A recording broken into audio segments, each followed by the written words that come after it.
Hotel டேஸ்ட்டில் சொரக்காய் கூட்டு எப்படி பண்ணுறது பார்க்கலாமா? 100 பச்சை பருப்பு கழுவி போட்டிருக்கேன். பாத்திரத்தில் மஞ்சள் பொடி போட்டுக்கலாம். ஒரு சொம்பு தண்ணி ஊற்றினா போதும். 1/2 லிட்டர் தண்ணி ஊற்றுங்க. இப்போ அரை வேக்காடு வந்திருக்கு. அப்படியே சிம்மில் வச்சிடலாம். நல்லா கலர் விட்டுலாம். இந்த அளவுக்கு இருந்தால் போதும். இந்த டைமில் நம்ம காய் எடுத்து போட்டுக்கலாம். தோல் சீவிட்டு பொடிசாக கட் பண்ணி வச்சுருக்கேன்.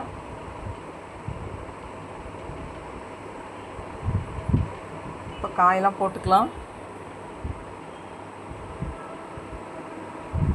மிளகாத்தூள் நிறைய போடக்கூடாது. 1/2 ஸ்பூன் போட்டால் போதும்.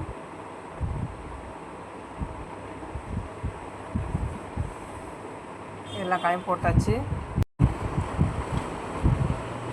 தண்ணி அதில் இருக்கிறதே கரெக்டாக இருக்கும்.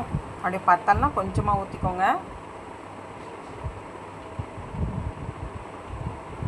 தேவையான உப்பு போட்டுக்கலாம். இப்போ அப்படியே வேகட்டும். கொஞ்ச நேரம் மூடி வச்சிடலாம். 1 ஸ்பூன் மிளகாத்தூள் போட்டுக்கலாம். கொஞ்சமாக தான் போடணும், நிறைய போடக்கூடாது. நல்லா கலரி விட்டுக்கலாம்.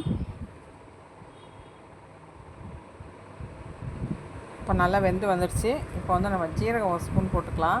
கொஞ்சம் பூண்டு நசுக்கி போட்டுக்கலாம். அப்படி இல்லைனா மிக்ஸி ஜாரில் வந்து கொஞ்சம் ஜீரகம், கொஞ்சம் பூண்டு, கொஞ்சம் தேங்காய் போட்டு நசுக்கி போட்டுக்கலாம். பூண்டும் ஜீரகம் தான் போட்டிருக்கேன். இப்போ காய் வெந்துடுச்சு. தாளிச்சிக்கலாம். ஸ்டவ் ஆன் பண்ணி கடாயில் எண்ணெயும் கடுகு போட்டு கருவேப்பிலை போட்டு தாளிச்சிக்கலாம். ஹோட்டல் ஸ்டைலில் சொரக்காய் கூட்டு ரெடி ஆகிடுச்சு. நீங்களே ட்ரை பண்ணி பாருங்கள். இந்த வீடியோ உங்களுக்கு பிடிச்சிருந்தா லைக் பண்ணுங்கள், சப்ஸ்கிரைப் பண்ணுங்கள், கமெண்ட் பண்ணுங்கள், ஷேர் பண்ணுங்கள்.